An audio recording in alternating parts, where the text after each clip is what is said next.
안녕하세요. 저는 곧 40살을 바라보는 여자입니다. 나이가 이렇다 보니 물론 결혼도 했고 아이도 있어요.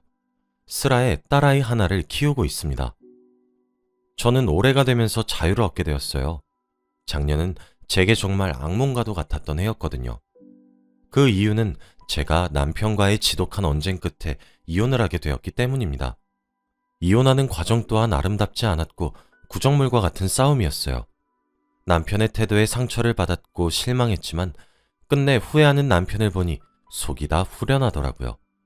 어디에서도 털어놓기 힘들었던 제 이야기를 한번 익명의 힘을 빌어 이렇게 적어보겠습니다. 제 이혼 사유는 시어머니 때문이었어요. 먼저 저와 남편은 동갑내기 커플이었죠. 저희는 30살이 되던 해에 만나 5년을 연애하고 36살이 되던 해에 결혼을 했습니다. 사실 제 친정에서 남편을 정말 많이 반대했어요. 바로 시어머니 때문이죠. 여기 만약 시어머니와 같은 직업에 종사하신다면 듣기 불편하실 수도 있을 것 같네요. 시어머니의 직업은 무속인이셨습니다. 무당이라고도 하죠. 아무리 직업에 귀천이 없고 자유가 있다고 하지만 무속인이 있는 집안에 자신의 딸 자식을 시집 보내고 싶어하는 부모님들은 없을 겁니다. 저희 부모님도 그러셨죠. 엄마는 정말 뒷목을 잡고 쓰러질 정도였고 아버지는 끊었던 담배를 다시 피셨습니다. 사실 부모님이 그럴 만한 이유가 있으셨어요. 저는 나이가 35살이 되도록 결혼을 약속한 남자친구는 있었지만 시집을 가지 않아 정말 걱정이 많으셨거든요. 그래서 하루빨리 결혼하시길 원하셨죠. 그런데 당시 남자친구였던 남편은 자신의 어머니가 무속인이란 사실을 상견례를 한 달 앞둔 시점에 제게 고백했습니다. 당연히 연애하고 난 뒤에도 5년 가까이 숨기고 있었고요. 어쩐지 둘 다 나이가 있는데도 결혼을 미루는 폼이 의아했고 단 한 번도 시어머니를 소개시켜주지 않아서 궁금했는데 그런 비밀이 숨어 있더군요. 남자친구는 일찍 아버지를 여의고 홀로 남은 시어머니와 함께 산다고 말해주기만 했었거든요. 당연히 저희 부모님은 펄쩍 뛰면서 약속한 상견례를 취소하셨습니다. 취소하시기 전에 저희 부모님이 남자친구에게 물어봤어요. 대대로 물려받아온 직업인 것인지 아님 특수한 케이스로 시어머니만 신내림을 받으신 건지 말이에요. 그런데 또 대대로 신내림을 받았다고 하더군요. 네, 흔히 신병이라고 하죠.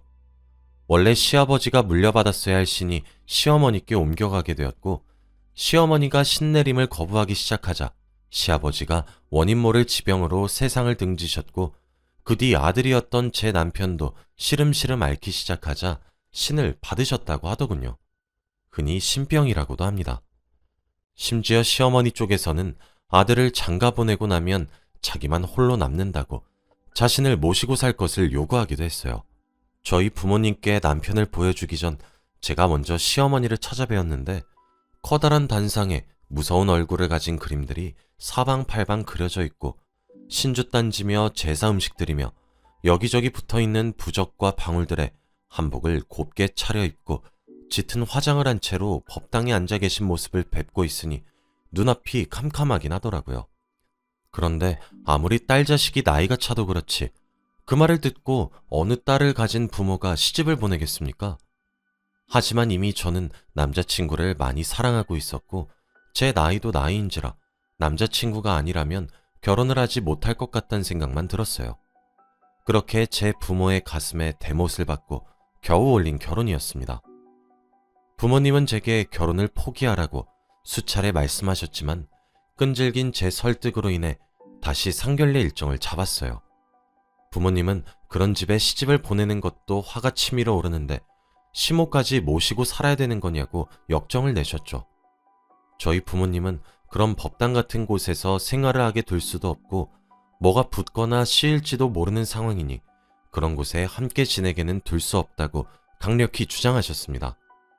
결혼하는 것도 속이 터질 판인데 그런 곳에서 딸을 두게 할 바엔 본인들이 죽은 뒤에나 결혼을 올리라며 소리를 고래고래 지르셨죠.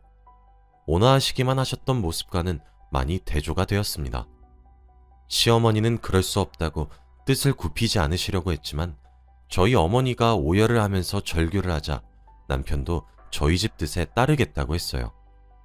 그 말에 무속인이라 기가 세셨던 시어머니도 깨갱하고는 친정과 시댁 사이에 신혼집을 가지는 것으로 극적으로 합의했습니다. 그리고 그것은 제 시집살이로도 이어졌어요. 어머니는 자신을 모시고 살지 않고 나가 산다는 점을 무척 마음에 들어 하지 않으셨거든요. 그때부터 저를 들들 볶으시기 시작했습니다. 정말 힘들었어요. 당장이라도 친정으로 달려가 엄마 품에 안겨 엉엉 울고 싶다는 충동이 들 정도로 무척 힘들었습니다. 그런데 제가 어떻게 그럴 수가 있었겠습니까? 이미 부모 가슴에 모시란 못은 다 받고 한 결혼인데 결혼 후에 잘 살고 있는 모습을 보여드리지는 못할 망정 그런 불효도 없다고 생각했어요. 무속인이면 다를 줄 알았는데 시집살이는 남들과 똑같이 시키시더라고요. 아니다, 더 독하셨던 것 같기도 해요. 저는 본인 아들을 놔두시고 왜 남의 자식인 저에게 안부 전화를 강요하시는지 이해하지 못했고 회사에서 일을 하고 있어도 미친 듯이 걸려오는 전화와 문자에 환멸이 났습니다.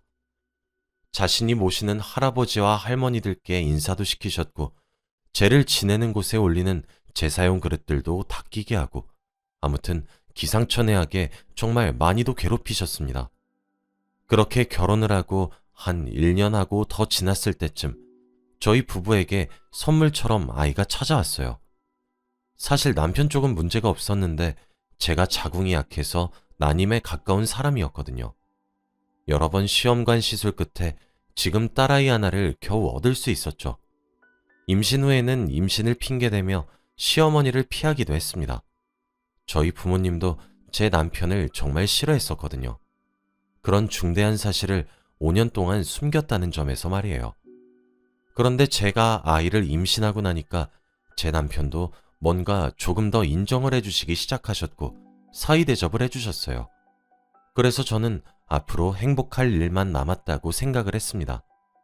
그런데 임신을 하고 난 뒤에도 시어머니가 계속 이상한 소리를 하시기 시작하더라고요. 저와 제 남편의 사주를 보고 있으면 둘은 평생 아이 없이 함께 살 팔자랍니다. 제가 다복한 팔자를 타고나지 못했는데 그게 너무 강하다면서 정말 알 수 없는 소리를 하시기 시작했어요. 그런데 거기까진 괜찮았습니다. 초자연적인 부분이니까 저도 한 귀로 듣고 흘리면 되잖아요.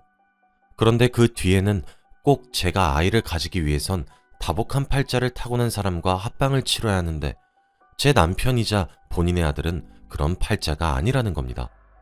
이 말은 임신 4개월이 되어 시어머니께 임신 소식을 알린 뒤 출산을 하고 몸을 조리를 할 때까지 계속되었습니다. 진짜 그런 소리를 매번 듣고 있으면 어이가 없어요. 그러면서 계속 물어보더라고요. 아니지? 근데 진짜 아니야? 라고요. 제가 뭐가 아니냐는 말씀이세요, 어머니? 하면 아니, 밖에 나가서 배운 씨앗 아니냐고 하며 버럭 소리를 지르는 겁니다. 그러면서 저를 이상한 여자 마냥 취급하시는데 스트레스도 적지 않게 받았죠. 그것 때문인지 딸아이는 10개월도 채 품지 못하고 빠르게 주산해서 거의 한 달 동안을 인큐베이터 신세를 지게 했습니다. 그것만 생각하면 저도 가슴이 미어지는 것만 같아요. 그리고 저도 노산이라 꼬박 3달이 넘는 시간 동안 병원 신세를 져야만 했습니다. 그런데 시어머니는 그런 며느리가 불쌍하지도 않으셨나 봅니다. 처음엔 남편도 그런 소리를 하시는 시어머니에게 헛소리하지 말라고 화를 내기도 소리를 치기도 하더니 어느 순간부터는 제 외도를 의심하더군요. 그리고 유전자 검사를 요구하기 시작했습니다. 제가 보기엔 시어머니께 세뇌를 당한 것처럼 보였어요. 3달이 넘는 시간 동안 병원에 누워 지내는 아내에게 출산한 아이와 자신의 유전자 검사라 심지어 제 외도를 의심하면서 말이에요.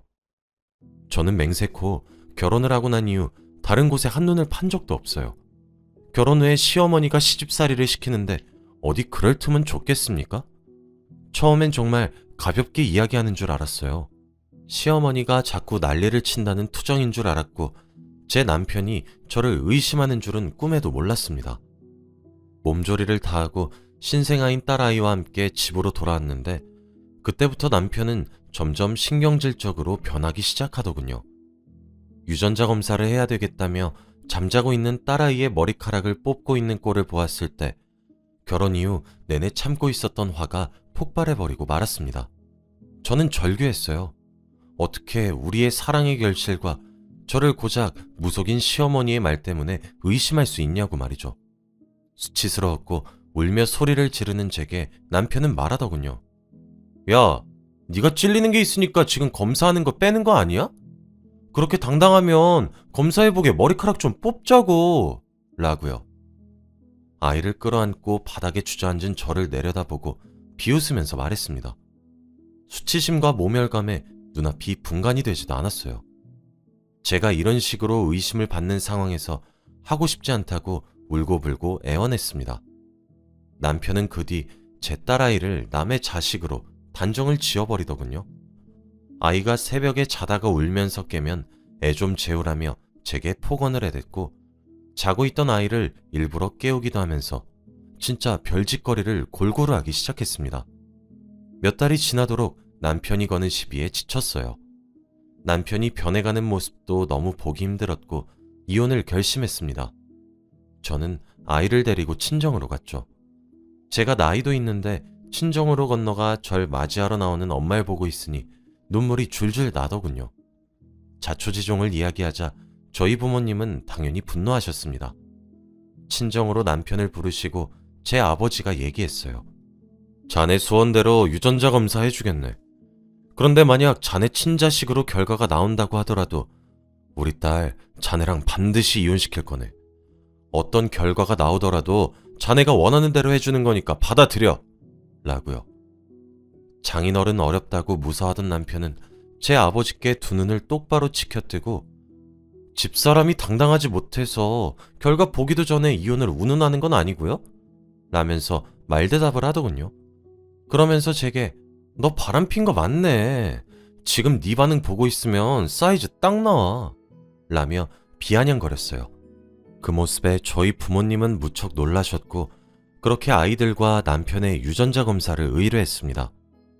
누워있는 갓난아이의 머리카락을 뽑는 것이 뭐가 그리 슬프던지 참 말로 표현이 안 되네요.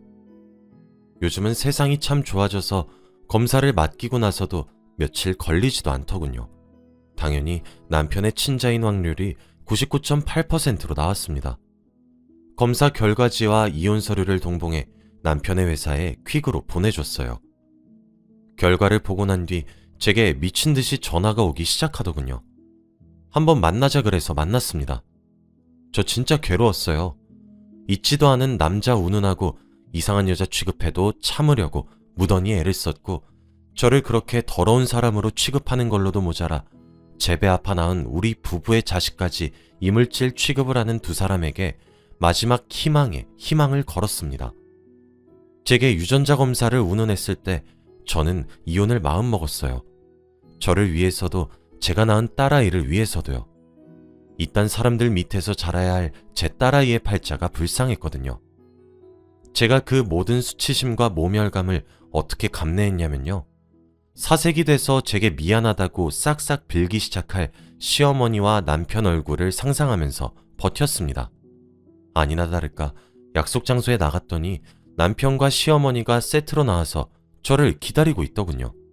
남편은 사색이 된 표정으로 질려 있었고 시어머니는 뭐가 그리 당당하신 건지 고고하게 고개를 바짝 들고 저를 쳐다보고 계셨습니다.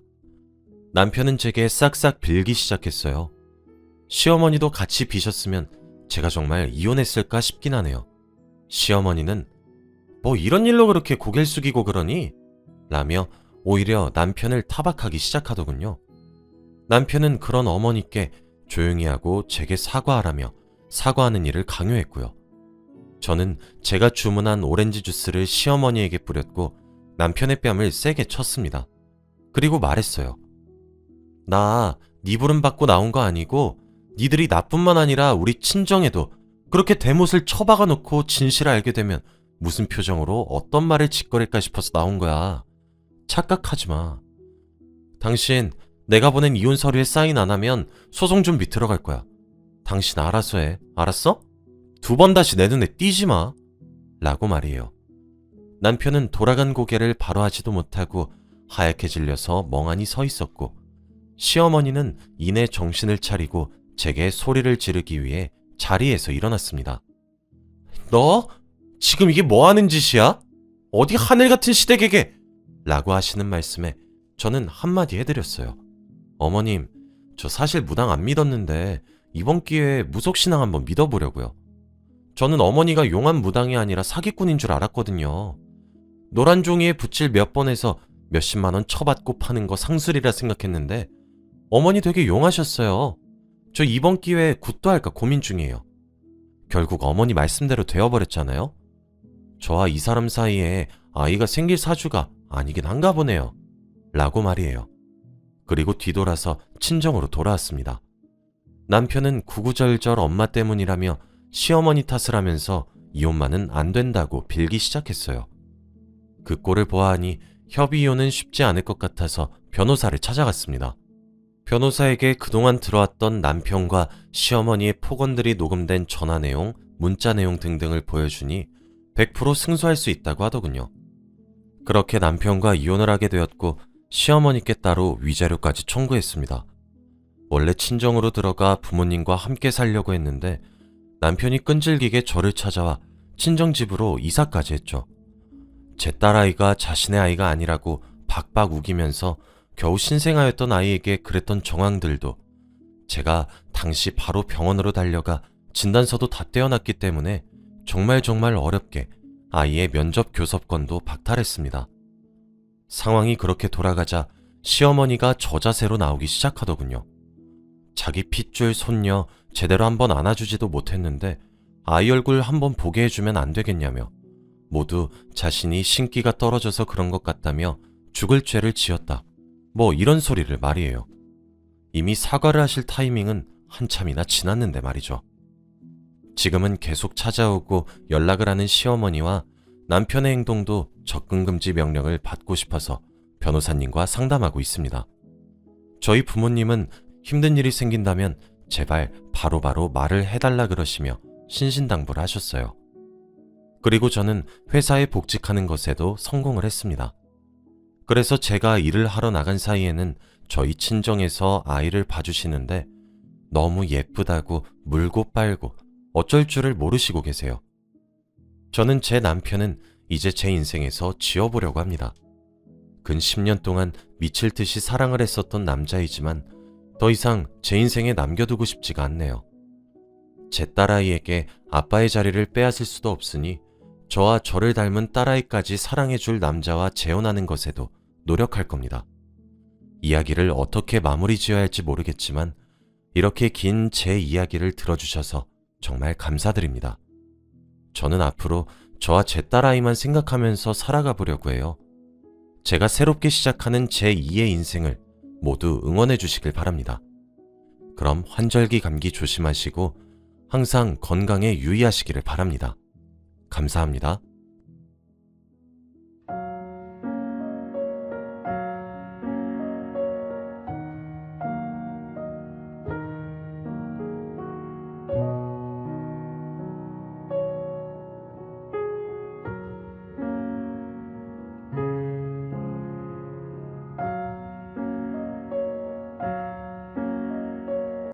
안녕하세요. 저는 올해 65살이 된 여자입니다. 다들 제 나이 정도가 되면 이보다 더 늙은 나이에 어떻게 지낼까 하며 노후에 관한 고민을 되게 하잖아요.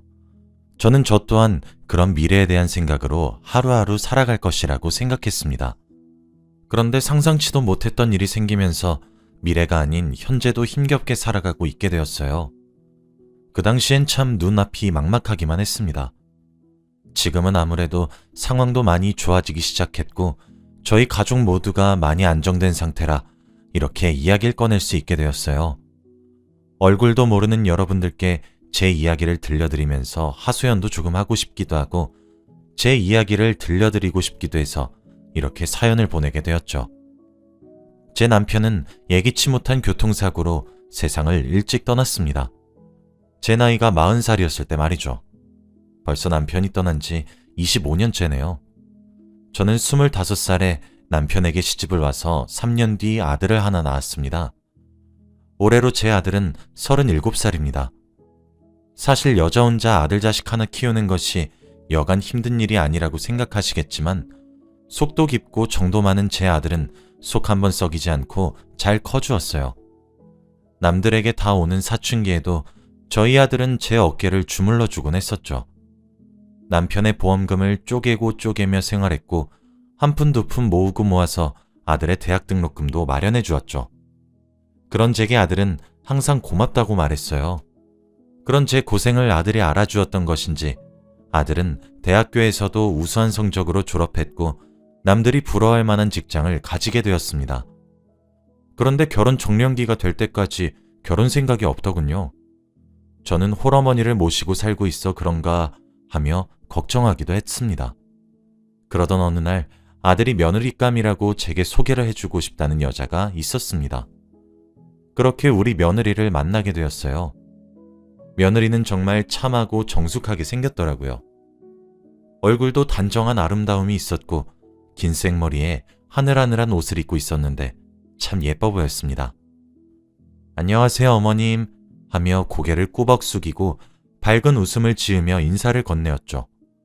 그런데 이게 겉으로 보기엔 정말 괜찮은 사람처럼 보이는데 이상하게 제가 정이 안 가더라고요. 저도 모르게 차갑게 대꾸를 한 것인지 아들이 식은땀을 삐질 흘리는 것이 눈에 보였죠. 그 이후 아들은 제게 물어보더라고요. 자신의 여자친구가 마음에 들지 않는 것이냐고 말이죠. 그런데 이게 왠진 모르겠는데 정이 안 간다고 말하기도 좀 그렇더라고요. 그래서 저는 결혼이 꼭 하고 싶은 여자냐고 물었습니다. 그랬더니 아들이 그렇다고 대답을 하더군요. 솔직히 제가 아무리 오래 살아도 아들이 평생 살 사람은 제가 아니니까 그렇게 좋은 사람이라 생각이 들면 결혼하라고 아들의 선택을 지지했습니다. 그렇게 아들과 며느리는 결혼식을 하게 되었어요. 아들은 저를 모시고 살고 싶어 했죠. 혼자 남은 엄마가 걱정이 된다는 이유였던 것 같아요. 그런데 어떤 며느리가 신혼생활부터 하나뿐인 시어머니와 함께 살고 싶겠나요? 저도 그 마음을 모르는 것은 아니었기에 괜찮다 거절했습니다. 그렇게 둘이서 저는 알콩달콩 신혼의 재미를 느껴가며 생활을 하는 줄 알았어요. 그런데 이게 사람 조금 무시 못한다고 제가 아무리 붙이려고 해도 정이 붙질 않았던 이유가 있더군요. 어느 날은 아들이 술에 잔뜩 취해 저희 집으로 찾아왔습니다. 저희 남편은 음주운전에 치여 세상을 달리했기 때문에 제가 술이란 것을 아주 끔찍하게도 싫어해요. 물론 제 아들도 그것을 정말 잘 알고 있죠. 그래서 제 앞에서 술을 먹지도 않았고 잘 하지도 못합니다. 그런데 얼마나 마신 것인지 가늠이 되지 않을 정도로 만취가 되어 집으로 왔더라고요. 무슨 일이냐 캐물어도 아들은 아무 일도 아니라고 웃으며 저를 끌어안고 엄마 엄마 하며 부르더군요. 이게 가슴이 왜 그렇게 철렁거렸던 것인지 그렇게 고꾸라진 아들을 제가 끙끙거리며 양말도 벗겨주고 옷도 갈아입혀주려고 했습니다. 아직도 그날의 충격에 심장이 벌렁거리네요. 아들의 옷가지들을 벗기고 편한 옷으로 갈아입히는데 군데군데 멍자국이 보였습니다. 멍의 크기나 색을 보아하니 예사롭지가 않더라고요. 아들은 코를 골며 널브러졌고 저는 그 틈을 타서 아들의 옷을 벗기며 몸을 확인했어요. 여러 사람에게 돌아가며 맞은 것 마냥 몸 곳곳에 피멍이 들어있더라고요. 어깨며 등이며 옆구리며 가릴 것 없이 말이죠. 그날 제 가슴은 정말 찢어지는 것만 같았습니다. 아들이 술을 먹은 이유가 바로 이것 때문이라는 사실은 불보듯 뻔한 일이었죠. 일단 아들에게 모른 척을 해야 되겠다 싶어서 옷은 그대로 냅두고 이불만 덮어주었습니다. 다음날 아들이 벌떡 일어나 자신의 옷차림부터 확인하더군요. 아들은 엄마, 내 옷 안 갈아입혔네? 라고 웃으며 묻길래 이놈아, 엄마 나이가 얼만데 아들 자식 옷을 갈아입혀주니? 엄마 그러다 허리 나가면 네가 책임질래? 하며 넘어갔어요. 그 이후부터는 저는 걱정이 되었죠. 어디 가서 싸움질을 하고 다닐 아이가 아니니 정말 미치고 팔짝 뛸 노릇이었습니다. 그런데 제가 알게 된 진실은 상당히 충격적이었어요. 정말 믿기지도 믿기 힘든 사실이었죠.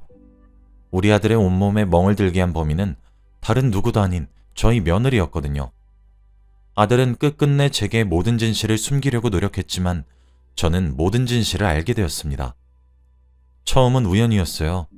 제가 원래 아들의 신혼집을 찾아갈 때 항상 미리 전화를 주고 찾아가는데 그날은 집에 휴대폰을 두고 온 날이었습니다. 주말이라 어차피 아들 내외 둘 다 집에 있을 것이 뻔했고 무슨 일이 있겠나 싶어 휴대폰을 집에 두고 없는 채로 아들과 며느리가 살고 있는 집을 찾아갔죠. 그런데 현관 밖으로 저희 아들네 집에서 비명소리가 새어나오고 있더라고요. 악! 하고 말이에요.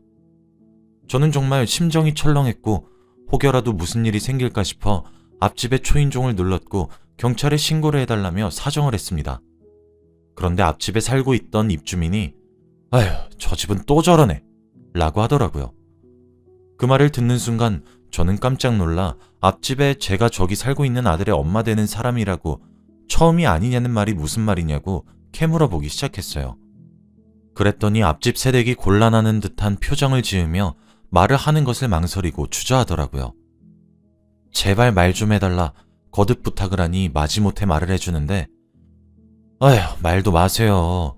저 집에서 하루가 멀다 하고 비명소리가 저렇게 들려요. 아내가 남편을 그렇게 쥐잡듯이 잡더라고요. 저희 집에서도 몇 번이나 경찰에 연락을 했는지 몰라요. 그런데 저 집 아내가 적당히 드세야지. 저번에도 글쎄 엘리베이터에서 저 집 남편을 마주쳤거든요. 아니 나야 오며 가며 보는 사이고 서로 앞집에 살고 있으니 가볍게 인사했단 말이에요. 안녕하세요 하고.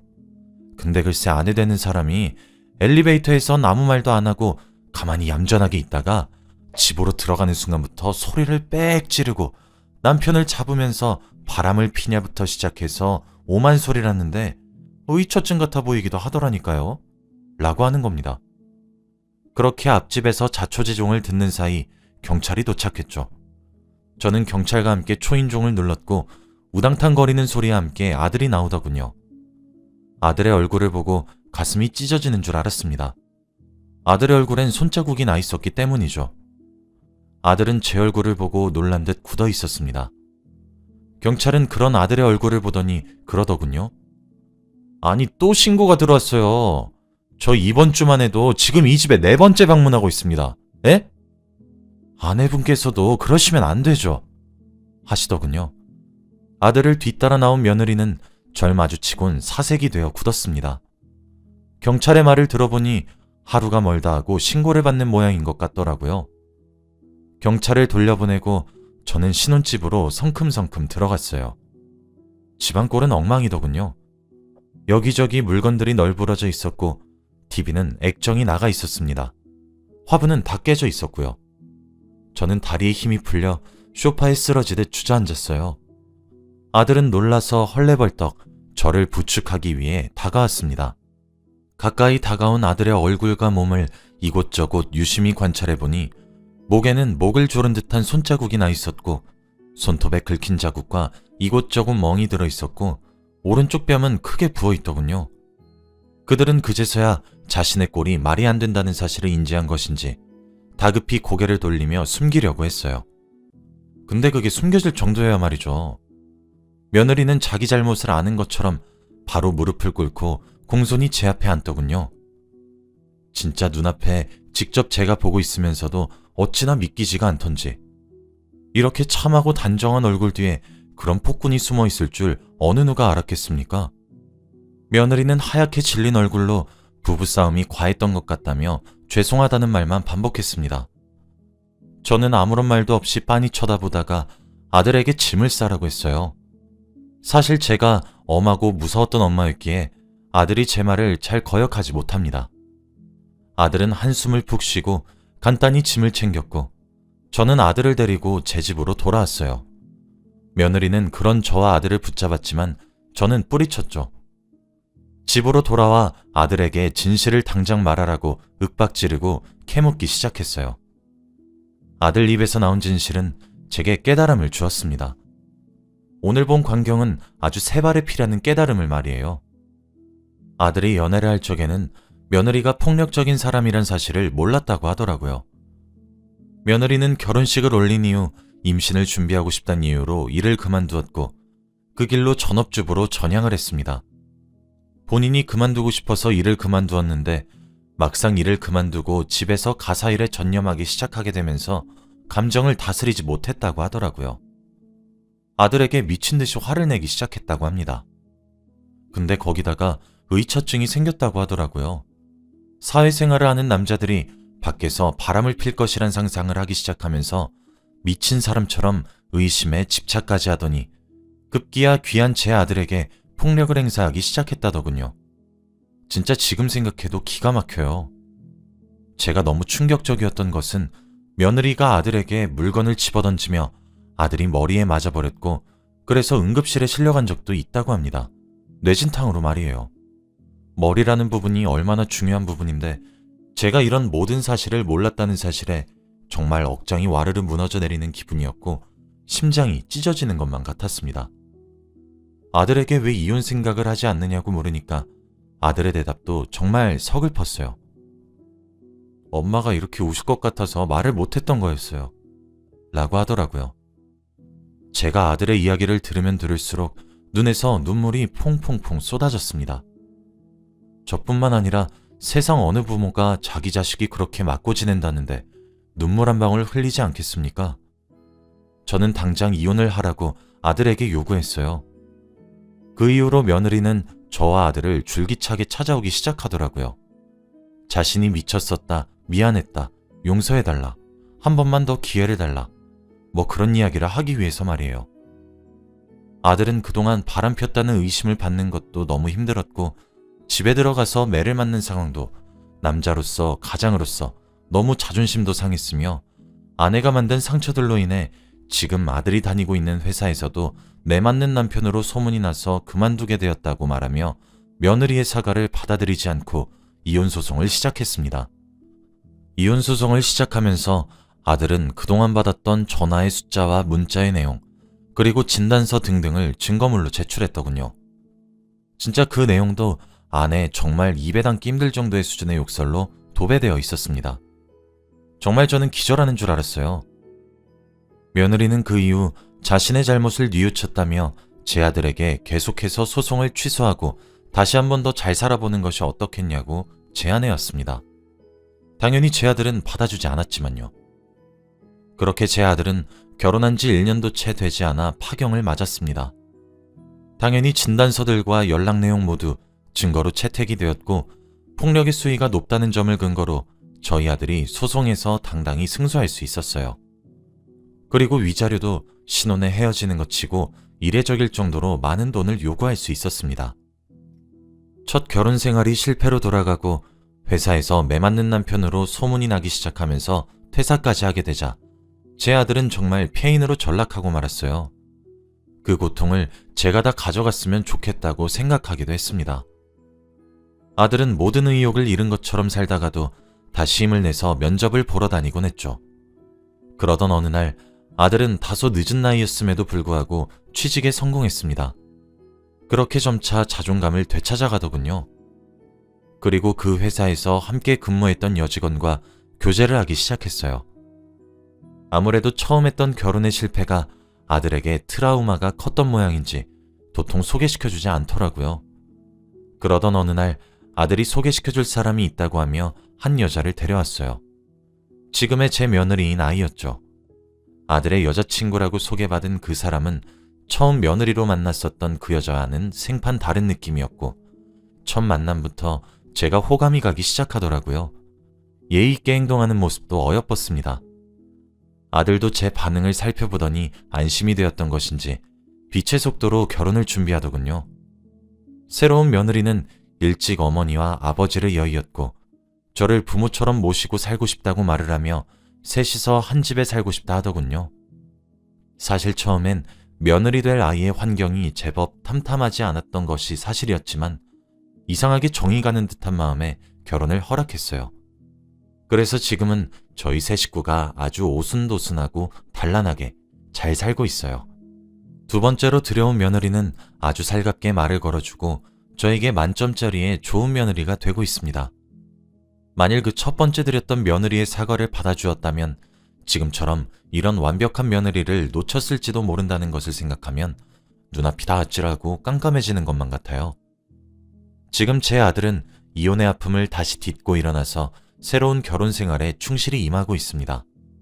새롭게 다니고 있는 직장도 아들에게 잘 맞는 것인지 이전 직장보다 훨씬 낫다고 종종 얘기해 주네요. 어떻게 이야기를 하다 보니 이렇게 길어지게 되어버렸어요. 며칠 전 지금의 며느리가 제게 살금살금 다가와 말해주더라고요. 지금 아이를 가지게 되었다고 말이죠. 정말 경사 중의 경사라고 생각이 들었습니다. 심지어 새로 태어날 손주의 태몽은 또 제가 꿨더라고요. 아주 커다랗고 동그랗게 생긴 복숭아가 품에 포옥하고 안기는 듯한 꿈을 꿨는데 그게 바로 태몽이었던 거죠. 처음엔 저희 아들에게 이런 일이 생겨서 아이 아빠가 없어서 우습게 보이나 하고 걱정도 되었고 괜시리 하늘로 먼저 가버린 남편이 원망스럽기도 했습니다. 하지만 그건 환경의 차이가 아닌 사람의 인성 차이란 사실을 알게 되었고 지금은 현재의 며느리에게 감사하기만 할 뿐이에요. 어쩌다 보니 제 이야기를 이렇게 주저리 길게 하게 되었네요. 저는 이번 일을 겪으면서 관상이란 것이 정말 존재한다는 생각이 들었습니다. 처음엔 미신이라고 생각했었는데 제 촉이 정말 남다른 것 같다는 생각도 들었고요. 이제 저희 세 가족에겐 행복할 일만 남은 것만 같고 실제로 그렇기를 간절히 바라봅니다. 제 긴 이야기는 여기까지예요. 제 이야기를 들어주셔서 정말 너무 감사합니다. 여러분들 모두 건강 조심하시고 행복하시길 바라며 이만 글을 줄이겠습니다. 감사합니다.